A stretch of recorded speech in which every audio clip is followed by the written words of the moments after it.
Baik, itu dia permasalahan sedikit kami berikan ya berkenaan gambaran yang kita nak bicarakan dalam Bicara Syariah kali ini tentang tempoh iddah. Dan seperti mana biasa juga kita buka talian untuk anda kalau nak tanyakan soalan kepada tetamu kita nanti 0322828578 atau 8579. Apa itu tempoh iddah? Apa yang perlu kita ketahui bagi mereka yang mungkin berada dalam tempoh itu ya, syarat-syaratnya dan bagaimana sebenarnya ia dilaksanakan di Malaysia mengikut Mahkamah Syariah. Kita bersama-sama dengan tetamu yang kami jemput ketika ini. Ya, kita bersama dengan Tuan Abdul Kadir Ismail yang merupakan pengerusi Persatuan Peguam Syar'i Malaysia Cawangan Selangor. Assalamualaikum. Waalaikumsalam. Salam Aidil-Adha. Alhamdulillah, insya-Allah.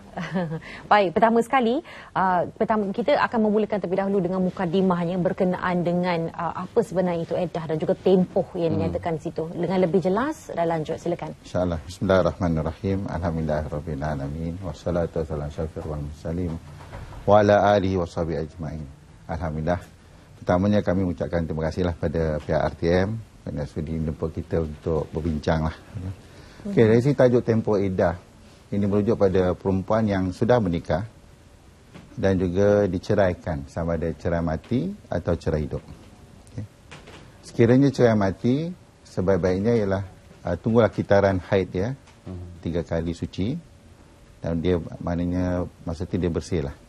Manakala cerai hidup, maknanya tengok kalau sekiranya waktu tu dia mengandung, iddahnya sepanjang period dia mengandung sampai dia melahirkan masa iddahnya. Okay?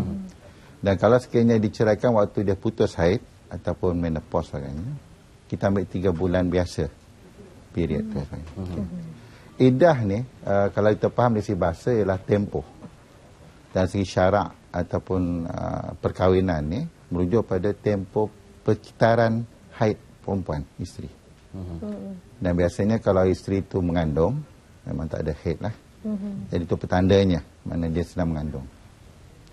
Dari segi syaraknya yang saya faham ialah maknanya tempoh tu dia bagi ruang supaya rahim wanita yang diceraikan tu bersih dan kosong.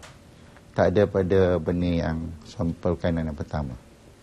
Jadi tempoh-tempoh ni penting untuk menjaga zuriat, keturunan dengan pewarisan. Jadi itulah mana yang dikatakan iddah. Manakala nafkah pula, nafkah ni ialah sehari hidup ataupun kehidupan perempuan tersebut. Dan biasanya dalam waktu iddah ni, biasa bekas isteri atau wanita tersebut, dia nak survive, dia nak hidup. Tapi dia dalam keadaan bersedih, diceraikan ataupun sebagainya. Dan keadaan untuk menjaga diri maruah dia supaya maknanya dia bersedia untuk kahwin lain ke. Yang ketiganya maknanya dia tak menampakkan untuk sehari hidup dia terpaksa keluar. Tak perlu. Jadi bekas suami ni atau warisnya dah sediakan nafkah untuk dia. Makan, minum, pakai. Itu sebagai mukadimahnya yang tajuk yang Cik Ani timbulkan. Baik. Okey. Itu kalau mungkin ya dari sudut syaraknya ya ia mengikut kitaran haid. Tapi kalau di bawah undang-undang syariah di Malaysia, adakah tempoh yang khusus mengikut mungkin takwim ataupun kalender yang ditetapkan ya dan ya, supaya mungkin bekas isteri tak perlu mengira kitaran haidnya. Jadi ada tempoh yang khusus di bawah undang-undang syariah di Malaysia. Dari yang kefahaman saya ialah dari undang-undang syariah tak ada khusus. Okey. Ada bagi tempoh yang umum tadi dan pemutusan pada hakim tadi. Okey. Start perkiraan tu. Katalah hari dia bercerai pukul 9 pukul pagi. Okay, dah hakim katakan okey kamu beredah 3 kali suci. Okey. Kataan tu tempoh masa tu start running dia punya tempoh tu. Pada hari yang lafaz jatuhnya. Apa tu? Penghakiman itu. Yes, penghakiman. Okey, penghakiman. Yes. Okey. Baik. Dan selalunya apa antara konflik ataupun isu-isu yang timbul yang berkaitan ini yang antara isu popular? Antara lain ialah bekas suami kata aku tak nak bagi. Antara lain. Tak nak bagi pada bekas isteri bagi nafkah iddah. Okey. Okay, pasal dia kata aku bicara ni pasal berbicara pada engkau. Sakit hati pasal ni. Macam-macam lah. Antaranya kalau dia katakan nusyus, nusyus tu kena pergi bercara dululah. Bila mahkamah putuskan isteri ni nusyus, jadi dia hilanglah nafkah iddah tu. Okay. Kemudian ataupun si isteri itu dia tak nak tinggal bersama dengan suami itu. Sebelum bercerai. Okey, sudah berpisah. Dah berpisah. Sebelum talak. Sebelum talak. Yang ketiganya maknanya dia tak mau ikut apa suami ni ajak pindah ke, dia tak mau, dia nak asing. Pun begitu juga sebelum perceraian. Okey. Jadi perkara ini dah dibuktikanlah pada mahkamah dan hakim yang memutuskan. Baik. Sama dalam kaedah tu dapat atau tidak pada bekas isteri. Okey, keduanya pula nafkah yang diminta tu pula melampau. Okey. Okey, contohnya lah biasanya wanita biasa kita itu makan pagi, petang, malam, sorenya kadar lebih kurang RM20 satu hari lah, contohlah. Okay. Diet lagi. Dengan diet. Tapi kali ini dia minta bukan pasal dia pegawai ke ataupun orang ternama katanya, dia kata tak. Saya punya perbelanjaan sehari RM400. So jika kalkulate lah itu. Itu yang kadang-kadang minta nafkah edah sampai beribu-ribu sebenarnya. Namun begitu, hakim mahkamah akan dengar dua-dua pihak. Dan biasanya mahkamah akan ambil yang jalan tengah lah. Yang mana bekas suami ni mampu untuk menyediakan nafkah edah dan bekas isteri dah menerima ni seadanya. Itulah. Tapi benda ni tak banyak lah. Maknanya kalau kata dalam 10 kes, maknanya satu je lah yang penting. Bermakna keperluan suami juga diambil kira lah. Kesian jugalah orang lelaki kan. Tak semuanya bersalah. Tapi Ezri, nak tanya ni. Nak tanya juga ni. Sebab apa? Ada setengah tu mungkin lah dia kata diminta, dituntut banyak ni. Sebab dia tahu suami dia mampu. Tapi bila suami dia pergi depan hakim, dia cakapkan saya tak mampu. Saya tak mampu. Tapi isteri dia tahu dia mampu. Ada tak macam pencanggahan yang seperti ini? Ni syariah dia ada bagi panduan. Maknanya yang saya faham ialah mana 2,5 kilo beras sehari. Itu kadar dia lah. 2 mud dia panggil. Ataupun 1 mud, 1,5 kilo beras sehari untuk sehari hidup. Okey. Jadi soal pakaian dan sebagainya, takkan kita tak nak tukar pakaian. Okey. Rumah pun takkan kita ada rumah yang 24 jam aircon atau sebagainya. Jadi these are the things yang ni perkara yang dipertimbangkan mahkamah. Jadi walaupun si suami itu mungkin jutawan ataupun bilioner dan sebagainya, itu bukan penentu kata you berhak nafkah sejuta sebulan. Itu kan bukan itu. Berpada-pada lah. Maknanya mahkamah yang saya faham ialah syariah menetapkan supaya benda tu keadilan. Baik. Kita juga buka talian untuk anda 0322828578 atau 8579. Okey, kita nak faham dahulu dari konteks itu apa sebenarnya syarat-syarat dalam edah itu bagi suami, bekas suami dan juga bekas isteri. Apa yang perlu dipatuhi sepanjang tempoh edah tu, tuan? Kalau ikut maknanya khusus syariat tu, maknanya perempuan yang beredah tak dibenarkan keluar pada rumah perkahwinan tersebut selama tempoh rumah perkahwinan. Rumah perkahwinan. Jika rumah perkahwinan itu dikongsi bersama dengan suami, bekas suami kena sediakan. Sama ada rumah perkahwinan atau rumah yang lain. Tapi dia tetap berhak untuk duduk dalam edahnya, dia masih berhak duduk dalam rumah perkahwinan. Bermakna suamilah yang kena keluar, cari rumah lain. Yes, satu. Keduanya maknanya perwatakan bekas isteri ni, perempuan ni pun kena menunjukkan kesedihan. Bukan maknanya aku minta maaf, aku bebas, bukan. Bukan, maksudnya dia bersedih. Dalam kata lain macam berkabung juga. Berkabung, yes. Dan ketiganya maknanya dia mempertingkatkan diri dia untuk bersedia sama ada nak berkahwin lain atau nak teruskan kehidupannya sebagai bekas isteri ataupun janda dan sebagainya. Jadi these are the thing yang dia panggil tunjukkan pada masyarakat bahawa Islam ni menjaga wanita ni sampai ke peringkat tu. Dan masyarakat tahu wanita ni sedang beredah. Dan mungkin masa tu juga bekas suami akan merujuk balik. Dalam period yang sama. Jadi tak timbul kata orang tu, aku dah bebas, aku dah buat handak. Dan dalam tempoh ini juga si suami wajib membayar nafkah edah seperti yang ditetapkan. Itu bermakna hak kedua-dua pihak. Baik. Kita ada pemanggil di talian pada ketika ini. Assalamualaikum. Assalamualaikum. Waalaikumsalam. Siapa di talian? Saya Puan Mariam daripada Tuan Aminah. Ya, baik. Teruskan, Puan. Saya nak tanyakan sesuatu tentang nafkah ni. Saya ada anak perempuan. Anak perempuan saya dulu bekerja. Habis suami dia kerja tak kerja. Jadi macam sekarang anak saya dah tak kerja, dia banyak kalau macam suami tak kasih nafkah tu macam mana Kalau kasih nafkah setakat RM50 untuk 1 minggu, 2 minggu. Baik. Kita akan jawab nanti Puan Mariam. Terima kasih, Puan. Terima kasih. Yang keduanya, Encik Muhammad dari Sabah. Assalamualaikum. Okey, terputus. Okey, menjawab persoalan Puan Mariam tadi. Okey, Puan Mariam dengan yang pertanyaan lain, kemampuan bekas suami ni, maknanya kita pun susah nak perkataan tu ukur. Walaupun ada perintah mahkamah. Okey, tapi kadang-kadang dia bekas suami ni memang tak mampu langsung untuk perkataan tu. Dan bagi saya sebagai peguam, saya akan menasihat pada bekas suami, maknanya kamu masih berhutang dengan isterinya. Jadi ini untuk menenangkan keadaan lah pada pandangan saya. Okey, kalau ikut peraturan undang-undang tu boleh dipaksa suami ni memang kena bagi perintah mahkamah dah kuasanya. Bermakna suami kena carilah. Kena cari. Tak nak kena cari, Kena usahakan juga. Kena usahakan juga. Okey. Dapat tak dapat tu belakang kita lah. Tapi bagi saya peguam, saya menengokkan kedudukan manusia. Dua-dua pernah bercinta, berkahwin dan bercerai. Right? So bagi saya ialah baik kita tenangkan keadaan. Okey, kau masih hutang lagi dengan bekas isteri kau. Bekas isteri cari sumber lain untuk hidup. Nanti keadaan agak dah tenang, berbalik semula, saya tekan balik. Sama je cerita. Di Malaysia, adakah benar bahawa janda berhias ni tak diedah? Jadi undang-undang kita pakai macam mana? Setakat ni yang kita pegang ialah maknanya walaupun janda berhias, kita masih pegang pada pandangan Imam Syafi'i. Maknanya yang saya faham ialah masih tetap beredah 3 bulan. Okey. Pasal hubungan suami isteri ini ialah satu benda yang maruah, dan bagi saya tak adalah akan keluar sesiapa lah bekas suami atau isteri kata aku dah bercerai, tak ada hubungan suami, tak ada. Tak ada kata aku belum pernah berhubungan seks sebagainya, tak ada.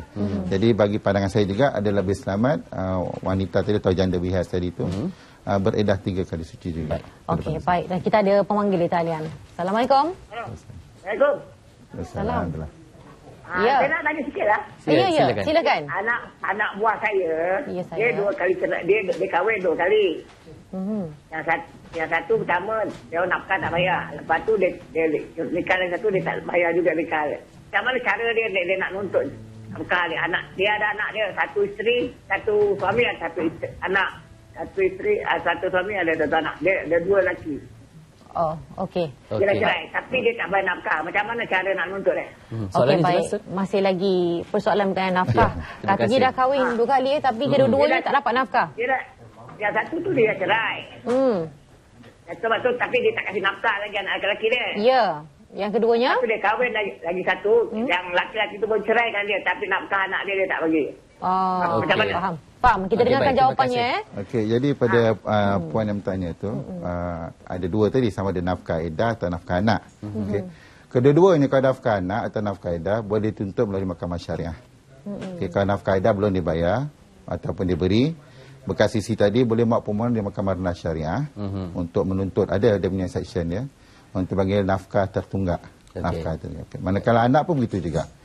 Untuk nafkah anak, maknanya walaupun dah bercerai sebagainya, selagi anak tu belum umur 21 saja, berhak untuk menerima nafkah pada bapa dia. Dan benda ni semua tentang nafkah tertunggak. Dan semua ada dalam undang-undang, ada dalam mahkamah syariah ada. Okey. Tuan Kadir, ya.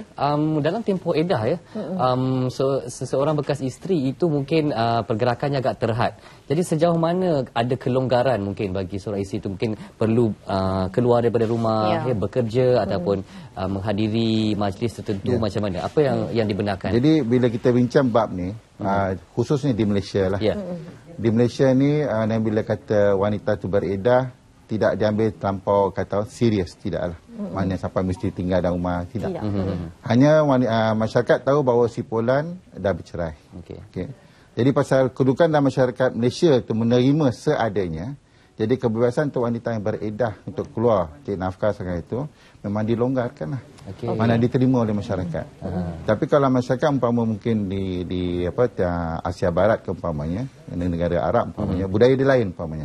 Dia kata wanita yang diceraikan dia begini. Jadi dia buat bentuk agak pelik lah. Jadi di Malaysia tak. Di Malaysia masyarakat menerima walaupun si Polan dah diceraikan, dan maknanya boleh untuk terus cari rezeki dan kehidupannya terus macam biasa. Bermakna kalau mungkin ada persepsi yang mengatakan dalam tempoh edah ni syarat tu dilanggar, timpa musibah dan sebagainya. Itu hanya tanggapan sajalah. Bagi saya bukan tanggapan, tetap hukum. Tetap hukum. Tapi mana yang punya diri itu, mana kita semua kan belajar. Yang punya diri kena faham. Aku sedang beredar, aku jaga diri aku, batasan-batasan. Baik. Dalam konteks masa, kita tahu rumah yang kita duduk sekarang ni sebagai contoh, kebanyakannya adalah dipunyai oleh isteri tu. Okey, apabila tadi tuan menyebut yang si suami perlu menyediakan rumah perkahwinan. Macam mana dalam soal ni bagaimana pula? Adakah suami itu dalam masa tempoh edah tu dia yang kena membayar rumah tu walaupun selama ini memang isterinya yang punya, yang memang suami isterinya yang bayar? Benda itu bagi saya itu perundingan, itu soal pengurusan. Okay. Kalau dijadikan isu, dia jadi isu besar lah. Aku tak nak bayar dan kau berambus dan sebagainya, kau keluarnya. Tak jadi isu. Tapi kalau saya pelanggan saya nasihatkan, isu-isu tu jangan dibesarkan. Pasal pecah-pecahkan. Soal perkahwinan ni, cerai ni satu isu lain. Rumah, ansuran, bayaran itu isu lain. Rumah, kereta dan sebagainya. Tapi kalau you tak nak bayar, ansuran tu tergendala, nama blacklist, hal dengan pihak pembiaya pula. Timbul masalah lain. Sedangkan ni you tak nak jadi suami isteri. Jadi dia dua tiga. Jadi bagi saya, selalu saya nasihat pelanggan, kenal pasti apa isu dia. Isu rumah ke, isu suami isteri ke, apa isu dia. Jadi bagi saya selalu nasihatkan, teruskan macam biasa. Bila dah betul-betul dah bercerai sebagainya, baru bincang macam mana nak selesaikan bab wama dan sebagainya. Itu yang tadi ada menyebut kata apa, masih lagi berhutang. Masih berhutang. Itu pandangan saya lah. Okey, baik, kita boleh terima pemanggil yang terakhir juga ya. Sudah pun berada di talian pada kita kini. Assalamualaikum. Waalaikumsalam. Ya, siapa di talian? Saud dari Pulau Batas, Pulau Pinang. Ya, saya silakan. Cik Saud. Teruskan dengan soalannya, Cik Saud. Lelaki ni dia dalam tempoh penceraian. Habis dia nak berkahwin. Kadi tak benarkan dia berkahwin. Sebab dia dalam tempoh edah. Si lelaki ni. Kemudian dia berkahwin di sempadan Thailand. Faham. Kemudian dia kembali ke Malaysia lah. Sekarang ni status dia tu, sama ada dia dah lapor kepada Jabatan Agama Islam dari Kedah ataupun belum. Macam mana status mereka ni? Okey. Nak tahu status ni macam mana lah? Mereka ni dalam segi syariah. Okey. Baik, itu saja. Terima kasih Cik Saud. Okey, Tuan faham soalan tadi? Lelaki ke tak tahu. Lelaki. Dia kata main tempoh edah, lelaki tu yang nak kahwin. Lepas tu dia pergi kahwin di seberang. Jadi status Okey, tu. kefahaman saya lah maknanya lelaki ni edahnya kalau dia berkahwin 4. Dia beristeri 4. Okey. Kalau masih dia bagi isteri 4, maknanya kalau dia nak kahwin seorang lagi, maknanya tak boleh lah. Dah cukup edah dekat situ. Okey. Pasal bagi saya, lelaki nak beredar ni memang dari segi head pun tak ada. Perempuan, itu dari segi kefahaman saya lah kan. Okey. So kalau dia baru perceraian yang pertama, sebenarnya tu Haji, lelaki ada edah atau tidak? Untuk lelaki yang belum cukup 4 ni. Tak ada edah. Memang tidak ada. Memang tak ada edah. Hanya isu poligami. Kebenaran poligami. Jadi kalau macam yang timbulkan soalan tadi tu, kalau contoh tadi lelaki tu dah beristeri 4. Contohlah. Dan masih isteri masih dalam edah, mana perkahwinan yang di Thailand tu tak sah lah. Jika isterinya dalam edah. Dalam isteri yang keempat. Yang diceraikan tu nombor dan edah. Ini kalau yang satu. Tapi kalau ni seorang saja. Dia baru isteri pertama dia ceraikan. Dan isteri tu dalam edah. Dia nak kahwin tu, itu bagi saya tak ada masalah. Hanya isu poligami. Pasal seorang lelaki boleh beristeri 4 serentak dalam masa sama. Dia sebenarnya tak ada masalah. Tetapi kalau boleh kan, kalau boleh biar selesailah agaknya supaya tak timbul. Kalau boleh kita buka satu topik khusus tentang 4 cawangan ni. Kan? Setuju Hani? Dia senyum lebar. Hani kena setuju. Baik, jadi untuk itu juga kami ucapkan terima kasih banyak-banyak. Sama-sama. Pada Tuan Abdul Kadir sudi bersama kami memberi penjelasan tentang edah. Dan tiba masa untuk kami kongsikan nama pemenang-pemenang untuk 2 kuis yang kami kongsikan tadi. Siapakah mereka? Siapakah namanya? Kita wawarkan. Okey, berdebar sikit. Okey, soalan pertama tentang bilakah Menara Kuala Lumpur dibuka secara rasmi kepada pengunjung, dan pemenangnya adalah Cik Siti Zarina Zabri dari Seremban. Kita panggil Cik lah ya. Kita panggil Cik lah. Tanya pada Cik Siti Zarina tadi ya. Okey. Baik, seterusnya untuk soalan yang kedua tadi berkenaan dengan bilakah Menara Kuala Lumpur dibuka secara rasmi kepada pengunjung. Okey. Itu yang tadi. Ini yang tadi. Okay. Ini selain daripada KL Tower International Jam Malaysia yang tekan acara tahunan lain yang diadakan di Menara Kuala Lumpur. Yang menjawab jawapan yang tepat ialah Encik Azmi Sharif. Juga dari Seremban. Juga dari Seremban. Orang Seremban ini. Oh, tanya orang Seremban. Okey. Rezeki Raya Haji ni. Ya, betul. Baik. Jadi rezeki kita nak mengakhiri siaran kita pagi ini adalah untuk mendengarkan dan kita saling menambahkan lagi rasa cinta pada Rasulullah SAW dengan mendengarkan lagu tentunya daripada kumpulan Caravan of Praise dengan lagu Ya Rasulullah. Dan kami ucapkan terima kasih kepada anda semua kerana setia bersama-sama dengan kami hingga ke saat ini. Saya Hezri Rahil Hilaluddin dan saya Hani Hamid mewakili kru produksi untuk hari ini. Assalamualaikum dan salam Aidil Adha.